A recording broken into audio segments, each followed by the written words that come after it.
Hello, everyone. Welcome to HTM On The Line podcast, the podcast that is for HTM by HTM. I'm your host, Bryant Hawkins Sr. Have you ever considered how someone's career trajectory can shift dramatically due to a national tragedy like 9/11? Our guest, Maggie Berkey from Kearney, Nebraska, experienced just that, leading her from laser electronics to the heart of healthcare technology management. Maggie's involvement in committees, project management, and equipment maintenance reveals the complexities of HTM and underscores the critical role it plays in patient care.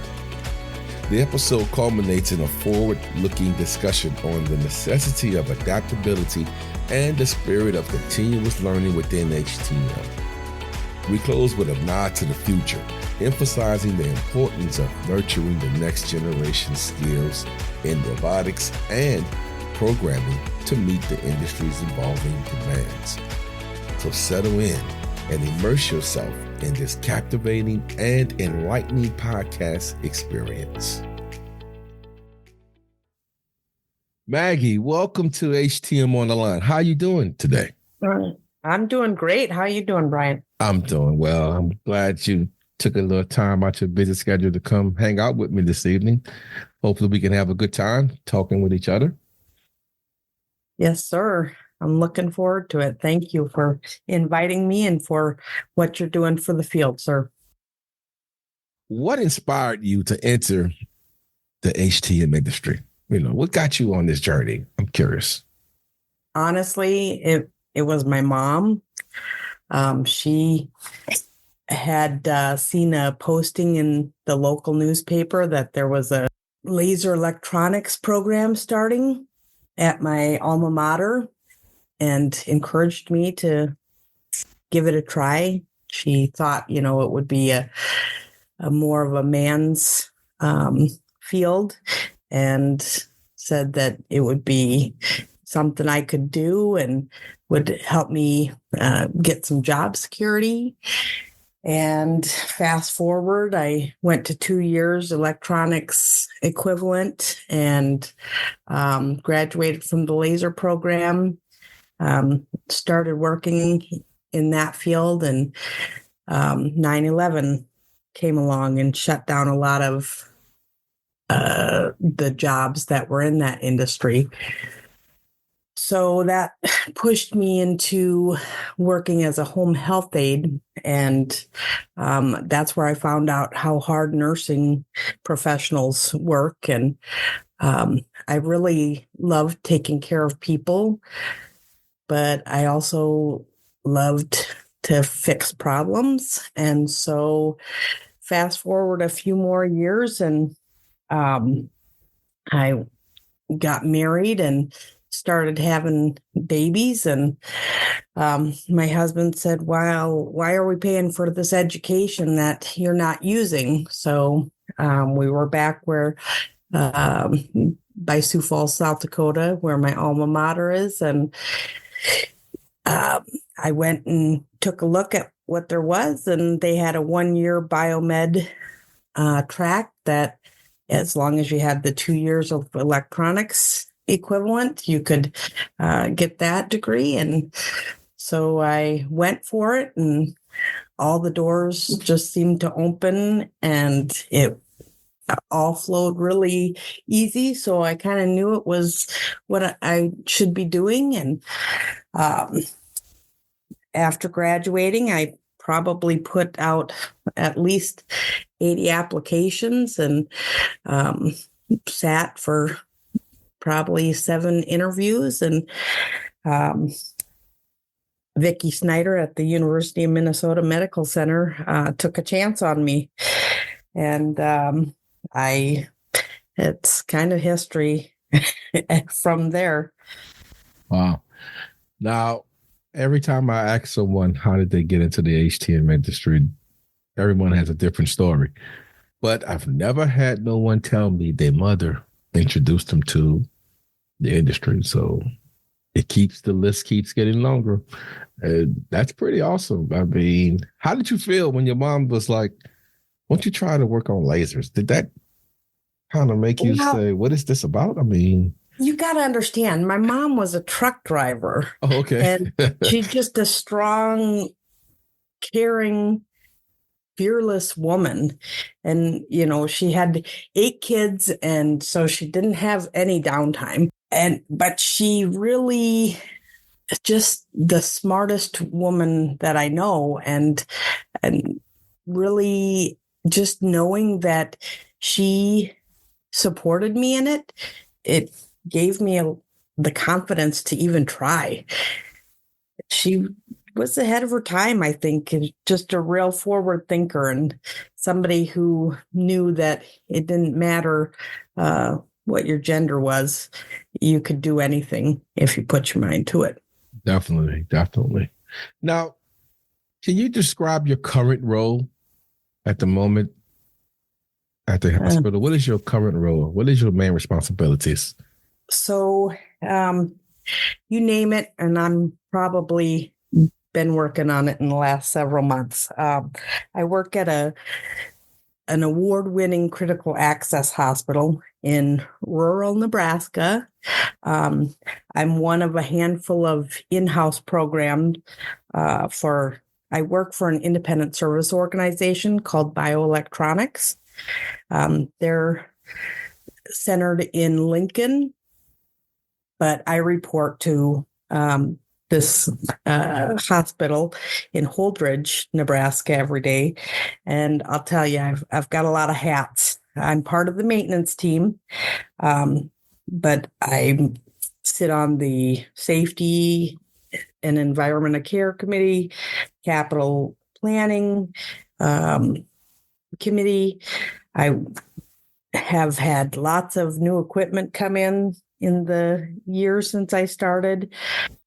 So several projects, along with just supporting the nurses and doing PMs and repairs. And I contribute to the success of both my ISO and my little community hospital.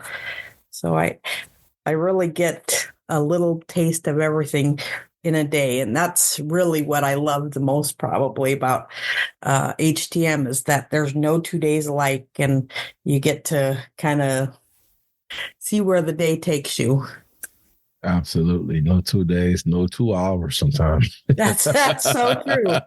So true. Oh, especially. I remember I went to this small hospital in a city called Gratiot, Michigan. And the facilities guys was also / security, also / housekeeping. I mean, they did it all except biomed. And they had one guy did that, but everybody was like all hands on deck every day. So I kind of can visualize what you're saying there. That's great.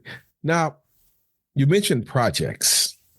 What can you, I guess, share with us one of your most proud projects or accomplishments that you have accomplished in your HTM journey? Can you share one with us? It's hard to narrow it down to one, honestly. Or 2, 3. I'll tell you the first big project I was on at the University of Minnesota, I thought, wow, they're really trusting me with something humongous here. And it was the intensive care unit turning over their monitors. But when I went to the schoolhouse in St. Cloud, Minnesota, that was a pretty cool project. I would say we partnered up with the nursing program at the college. And so the students in the biomed program got to do the biomed job for the nursing program at the college. So that was pretty cool little project. And we ended up getting an article published in the Journal of Clinical Engineering, creating a mock environment for the real world, I think is what that was called. And it was just something that was evidence that we can take down some of these silos and really work together so everybody wins. Of course, there's the apprenticeship that I obviously didn't invent the idea of an apprenticeship, but I had heard people talking in the field for a number of years about how we need people and how the workforce is aging and what can we do to solve this problem. And one day my boss's boss came to the shop and said, there's this big old mess, how are we going to clean up this mess? And it just hit me like, if you hire somebody, we can not only clean up the mess, but I can build you a biomed. I know, I've taught this stuff, so why wouldn't we? And that kind of rolled into something way bigger than I had imagined it would. Man, that's good, man. That's outstanding. So you're the part of the brains behind this apprenticeship programs that's sweeping the United States right now. With a lot of ISOs are involved with this program. So, congrats. Well, thank you. Thank you. You have apprentice programs when you're trying to become a plumber. So I guess you can apply the same thing. And it's funny how I'm sorry, go ahead. I was just going to say, most of the stuff I know, I learned on the job. Mm-hmm. And, you can learn a little bit about electronics from a book, and you can memorize your medical terminology, but it's really when the boots are on the ground that the real learning begins. I would argue that most of us have been apprenticing since we got into the field. It wasn't formal. Definitely. Because I remember you probably too, when you was in school, when you got to that internship, that's when all the lights cut on. You're like, oh, okay, now it makes sense. And that's a point you made, just made me think when you've said that we probably all are continuous apprentice, because you kind of have to, because the way the industry is changing, it used to be, I guess it was changing every 10 years, 15. Now it's like every 2 to 3 years, technology is changing. And since we're talking about that, do you notice any type of trends that's going to shape the future of HTM? You see anything out there that's caught you? I think we all see that AI is going to turn our heads round and round. It's already started to impact some things like news and photos, and it's only going to continue to creep out there and change the way we think and the work we do. The pandemic pushed a few people to office out of their homes, and I don't know that biomeds will ever get the luxury of spending too much time officing out of their home. But I do think that it'll be interesting to see how the next generation of technology shapes the future of HTM. Yeah, I do think we're already being impacted by things like AI, though. Funny how you mentioned AI. I was fortunate enough to attend the RSNA conference, and GE had AI part of their CT system. And what the system would do, it would adjust the table height up, down, back, forward, all from a little Big Brother camera above the table. So the fact that's helping the end user, most likely it's going to probably have some type of effect on the service part too, because what if AI start having defects, something with it? So it's definitely going to be in the future. And as HTM professionals, we're going to have to get with the trends. Some people might not want to get with that trend, but it's coming. And well, Absolutely. And I know a lot of people when I started didn't really care too much about computers or the network and, kind of pointed the finger over to the IT department and said that's trouble for them. And I think we all know that we do our patients and our clinical staff an injustice if we don't know at least the basics of some of these systems and understand kind of that behind the wall, what's going on with that infrastructure. It just helps us solve the problems more quickly. And, when I first started in biomed, there were a lot fewer computers in medical devices, but today almost all the equipment has some kind of a chip in it, and it's getting smarter and smarter. The good news, I think, for the field is that we still, with AI and with all these revolutions in technology, we still have plenty of opportunities. You tell me a computer that you've ever met that didn't glitch, and it just doesn't happen. So we've got stuff to do. It might just look a little different how we do it. Absolutely. And these young people, they know how to work the computers, the tablets, the VR headsets. I mean, that's a lot of things that the older ones like myself, I have to adjust to it. And we have to get with the times, because you mentioned remote workers. Now, I know, and you probably deal with it too, whenever I have an issue with my telemetry system, we call tech support, someone remotes in, takes over the unit. You couldn't do that back in the day because you didn't have a server. You had to come in on site now you can access it remotely, and that person can probably work from home in that aspect. So certain things like that might have opportunity for HTM professionals to work from home, because I see it with imaging also. They'll remote in and they'll watch your cat lab for you and let you know when they see certain trends coming up, and they'll alert you. So it's a lot of things that's happening. I think it's going to be very intriguing, I should say. And great points. Absolutely.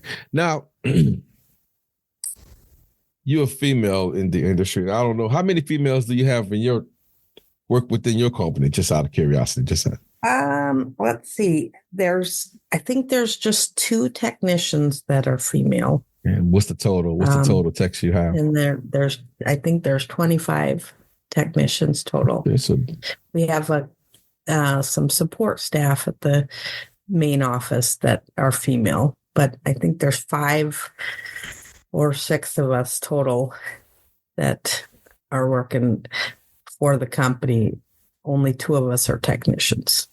Okay, so what that is, that's a 1.10%. That's about the 8%. AMY survey average. Yes, 8%. That's not bad. All right. I can say, though, when I started at the University of Minnesota, we had 3 of the 10 technicians were female. Oh, wow. So I was a little bit spoiled that way. And I've met a lot of awesome female technicians, and I really just want to give a shout out to all of them, because it is a bit of a challenge to be confident and just know that it doesn't matter. Some of those things really don't matter. Just like my mom helped me believe, there's nothing that will hold you back except what's between your 2 ears. That's it.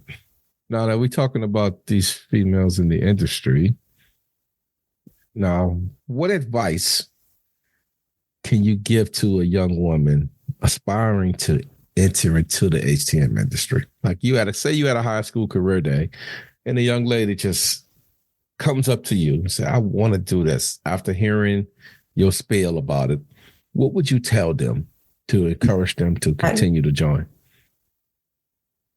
I would say, here's my number. How can I help? Get involved. This is the best kept secret. You will never regret it. You will be rewarded in ways that you can't even imagine. And there's something for everyone in HTM. Preach. Amen, sister. Okay, that's good for the young ones. What about this female who's been in the industry for 5 to 10 years and they just seem to be stagnated? What advice would you give to them? If you're not reaching out to me, reach out to another female leader in the industry. We have a growing network of females that all we want to do is help elevate each other and make sure that other females get that boost that they need to know that they are in the right place and their contributions are important. We have, unfortunately, sometimes females don't push each other up. And that is one thing that I think as a society we could do better. But there's a lot of women, especially in this field, that really want to embrace the next generation, be it male or female, and help them grow the potential that we have. First and foremost, we got to get the word out about what is HTM, where are we, who are we, what do we do? And from there, we really just have so many opportunities. There's so many little jewels in this industry. You can do just about anything. Just the number of employers, you can be an expert at something, work for the manufacturer. You can work for an ISO or OEM and travel every day. You can report to a critical access hospital or a huge 1,000-bed metropolitan hospital. And every one of those scenarios is going to lead you into so many different avenues and so many different opportunities that you never knew you were missing until you got started. That's now you touched on something that's near and dear to me also. This industry is like a secret society or something. In your opinion, how can we spread the word? What could we do to improve on making awareness? Because the podcast might not do enough, but what else can we do to make awareness besides going to the schools? What else do you think that we can do?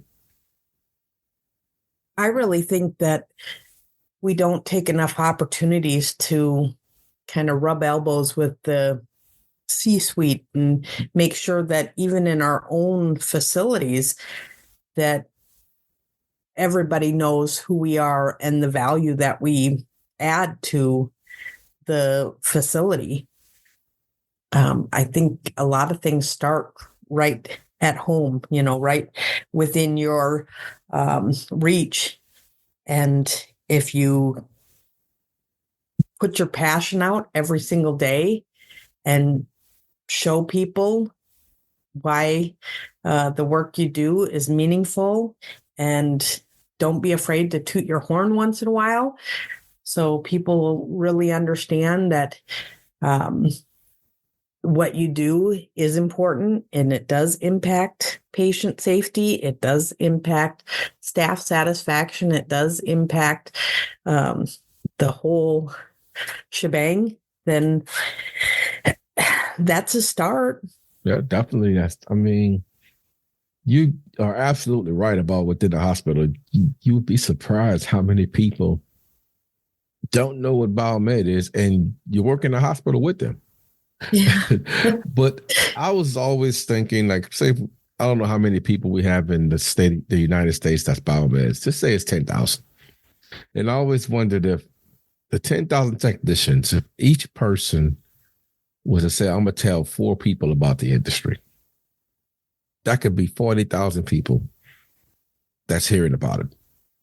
And You are that's, so spot on. you know, So spot on. I actually did collaborated with a female colleague a couple years ago to do a session at Amy, Fuel to Thrive in HTM. And that was the call, the challenge that we gave was just tell 2 people in your network. And, those waves will continue out. And if people see how much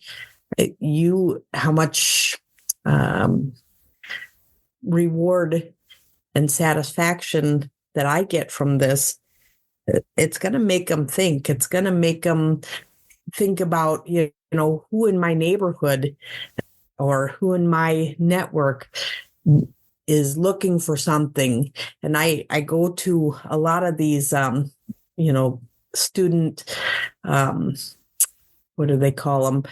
The career days, healthcare, and yes, and speak and say, if you know somebody who likes to tinker and wants to help people and has some communication skills and isn't afraid, has that need for some excitement in their life, and send them my way. Tell them about biomed. Yep. And tell, even if it's not you that this sounds appealing to, if you know somebody, could you just do them a favor and tell them about this really cool career field? Absolutely. I know of 2 people that I was just telling them, they just asked about my son, and I told them he's in biomed, and they told their nephew.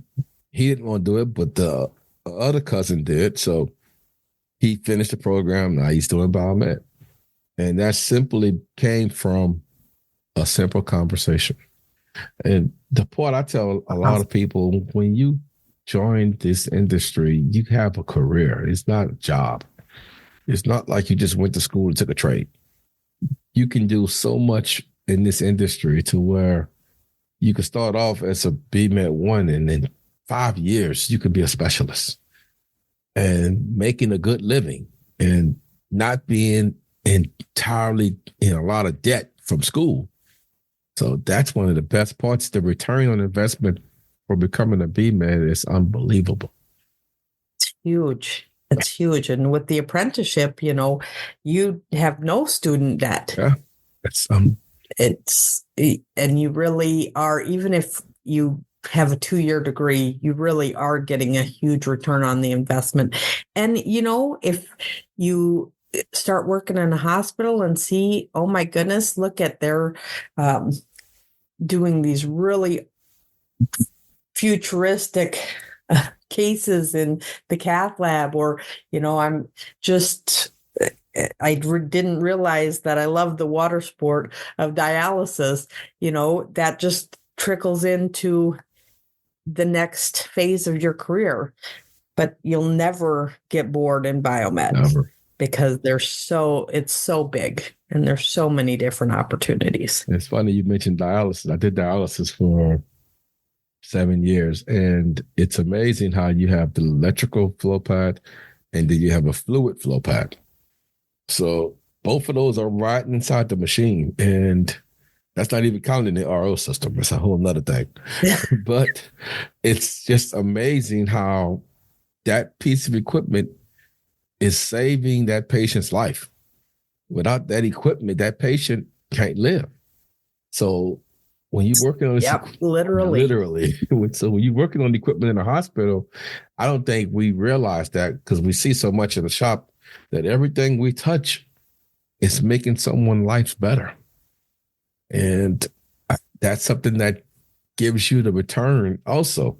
You putting something in, you saving lives and don't even realize it. It's just Absolutely. It's very fulfilling. That's the word I'm looking for, fulfilling. That's it. You hit it on the head.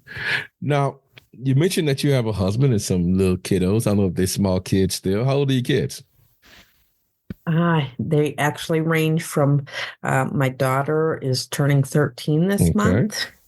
And my youngest, my oldest just turned 30 last month. You got a spectrum there. And I've got a handful, few boys in between. Okay. So my question to you is, how do you manage a work-life balance?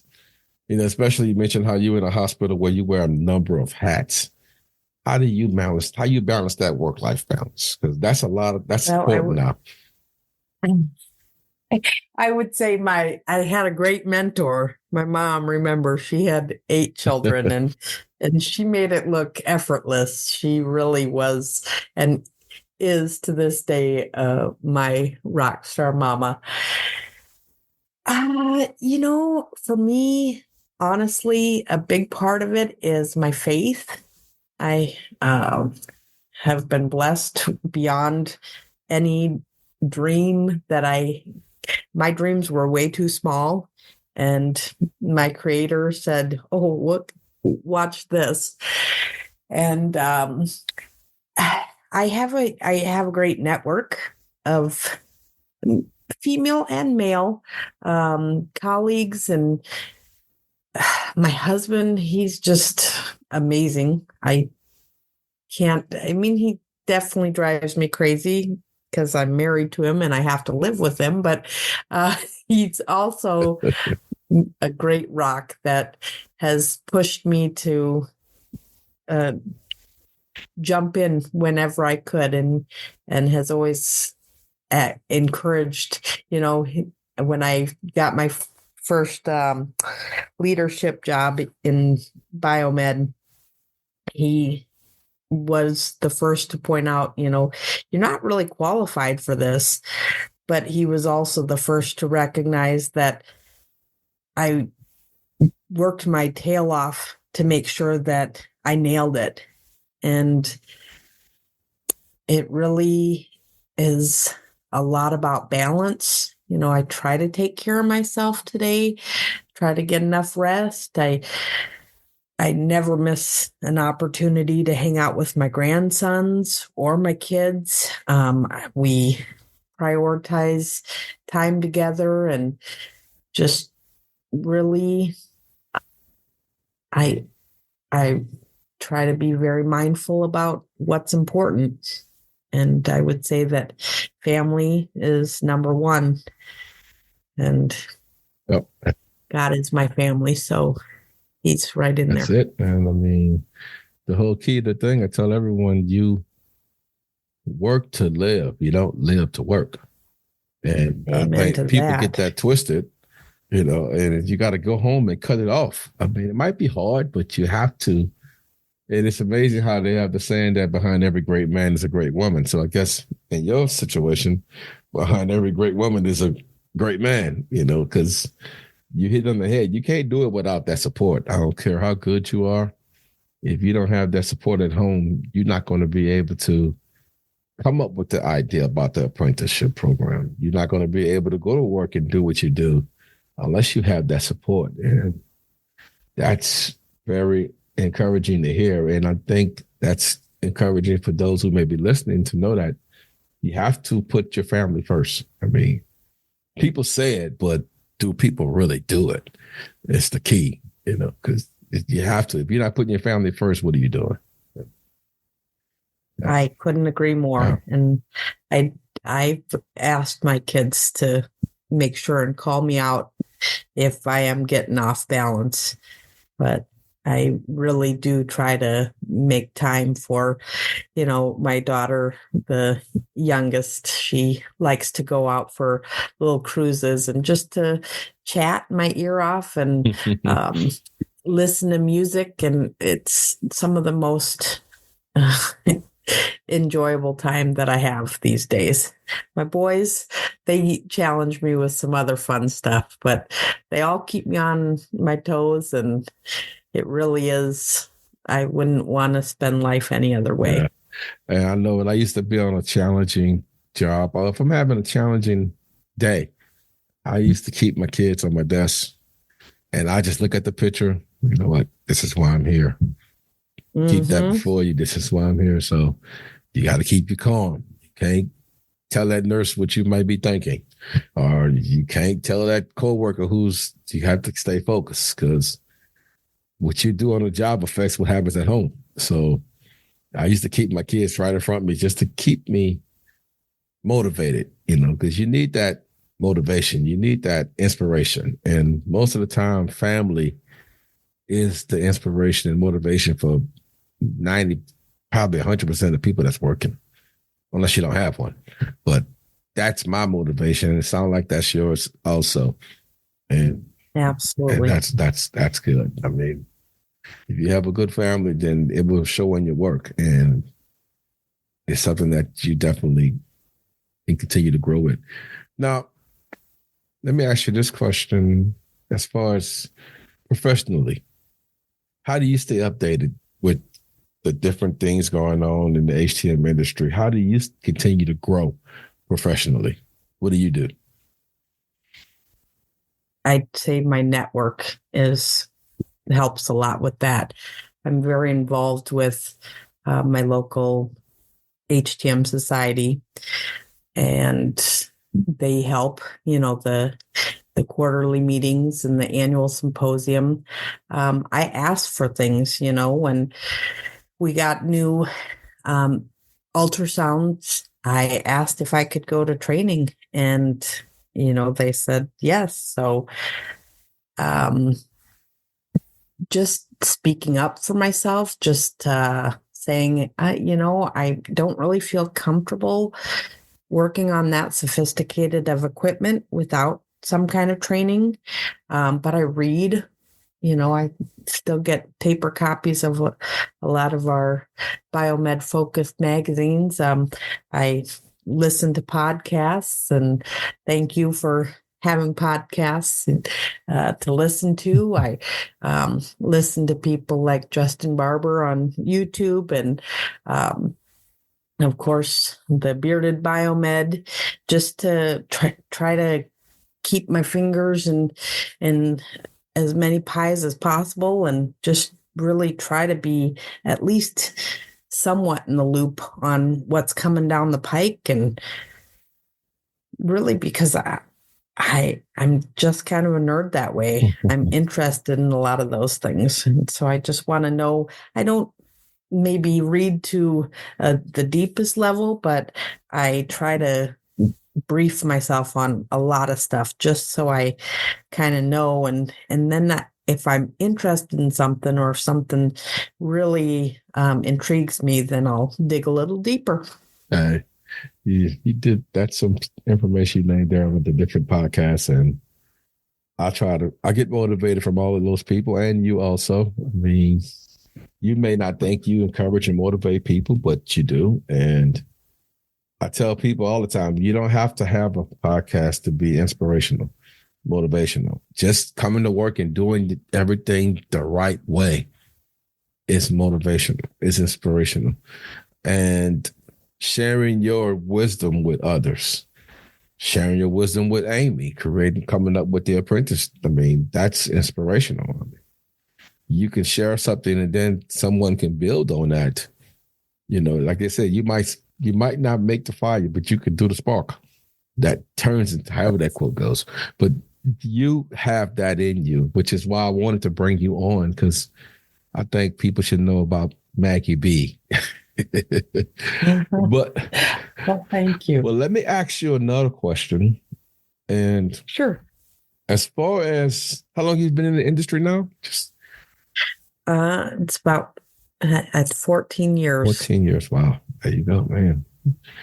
And do you see, let's just say you've been doing this 14 years. Have it changed a lot in your opinion? Not the technology, of course, that has changed. But as far as the technician, because you may have some involvement, HTM professionals try to say that too. You may have some that's refuse to change. Have you noticed the technicians in your area evolving? Or I'll say in the industry, we're not going to pinpoint one person. Do you see them evolving also, or do you see them resisting change, in your opinion? In my opinion, I would say most technicians are embracing the change. And maybe I've been accused of being an optimist and seeing, the bright side more than anything. But I'm thinking back to my beginning days with Fairview, and there was only one technician that really, I don't think, cared to know much or think much about what's coming down the pike. I would say most of us were just really excited to be part of something that was so, I want to say, exclusive. I mean, we really are such a niche little group of people that that's kind of exciting in some ways, but without each other, it would be a lot scarier than it is. And I think if you are involved with your local society or with the AMI and national, societies, that there's so much opportunity to be involved in, then you see that here today, gone tomorrow, everything's changing. I mean, vital signs machines really haven't changed that much in essence, that there's some basic parameters, and now maybe they can interface with the network, but it's not that the vital signs monitor has changed so much. It's just the importance of it being ready and the way it needs to interface, the way it needs to be ready, and how we can really impact it being available and safe for our patients.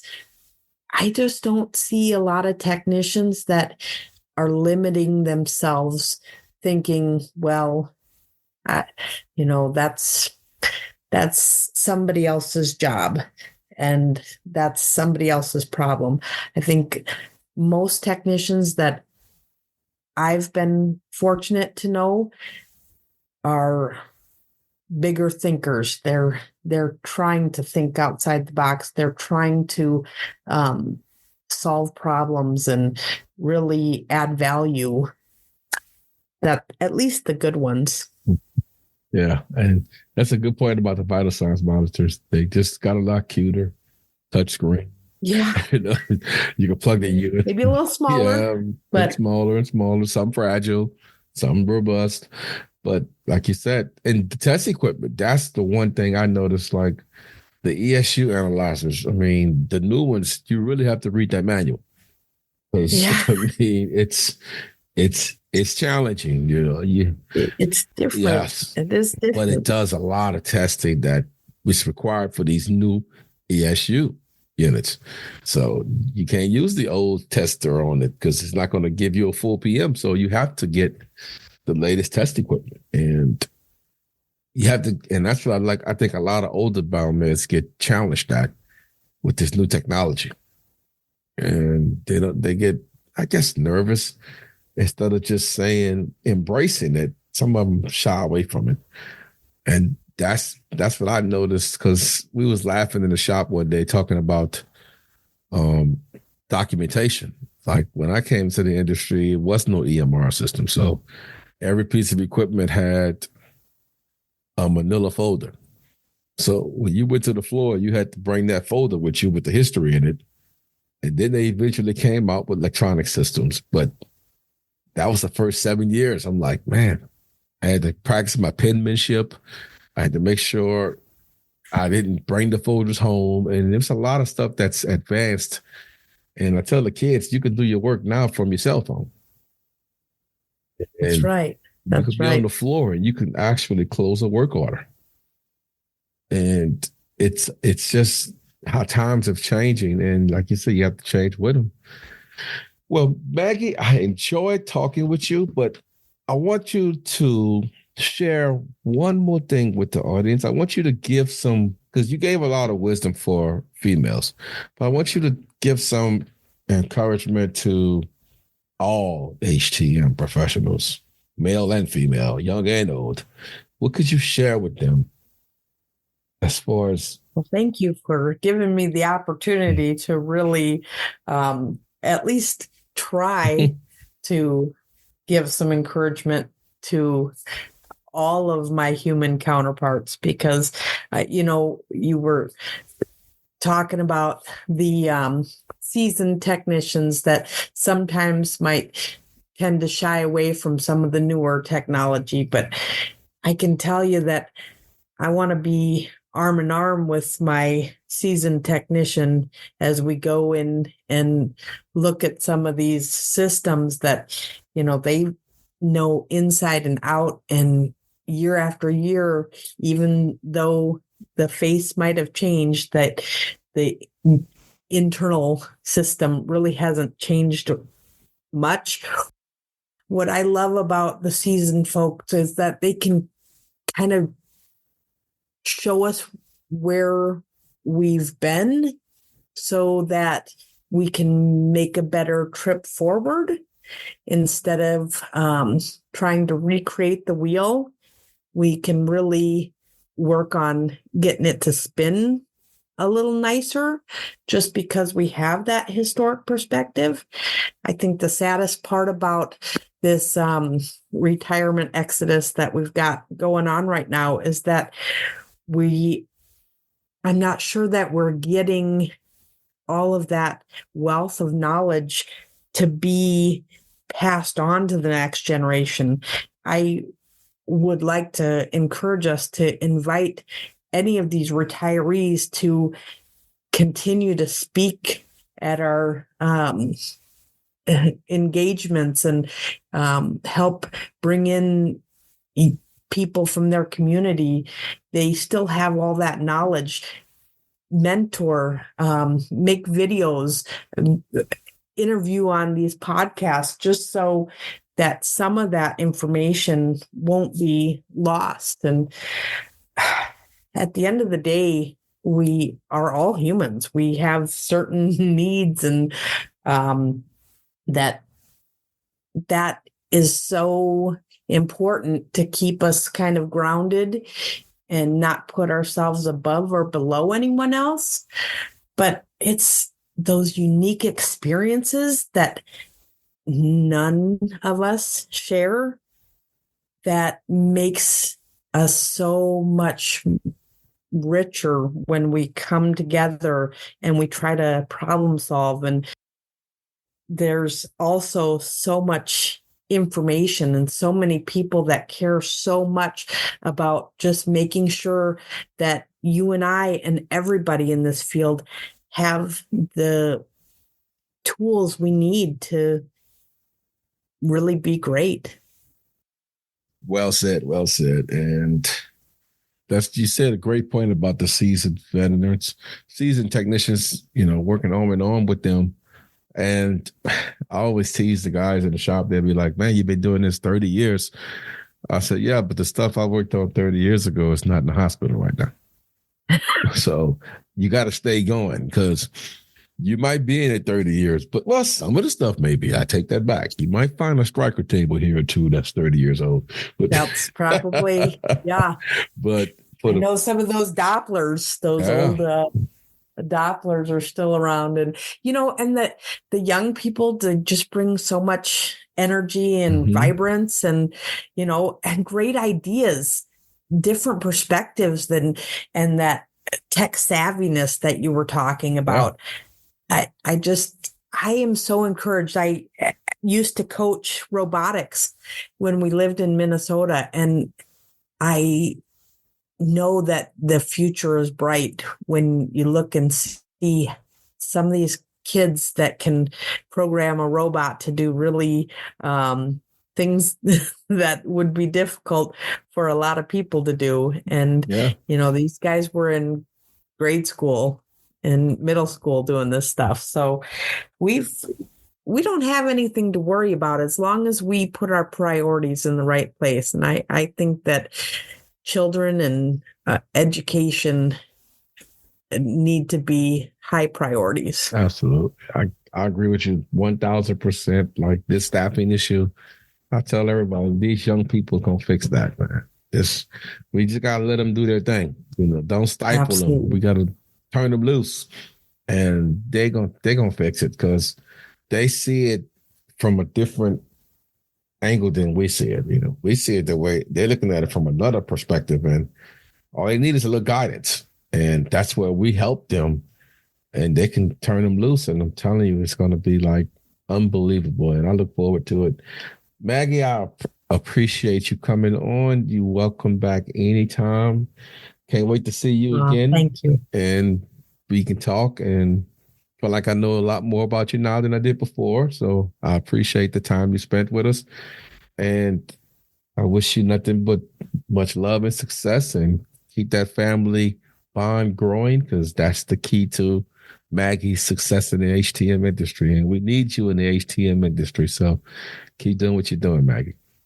Well, thank you for all your kind words. And I will be at the Amy Exchange in June doing a presentation on documentation, something that we don't have a lot of resources for, but we all know it impacts our daily life. So I hope to run into you and so many other of our HTM colleagues there and really talk about this stuff, because it is the squeaky wheel that gets the grease. Right. Anybody in biomed knows that's the truth. So be the squeaky wheel. That's what I want to encourage all your listeners. Be the squeaky wheel. That's it.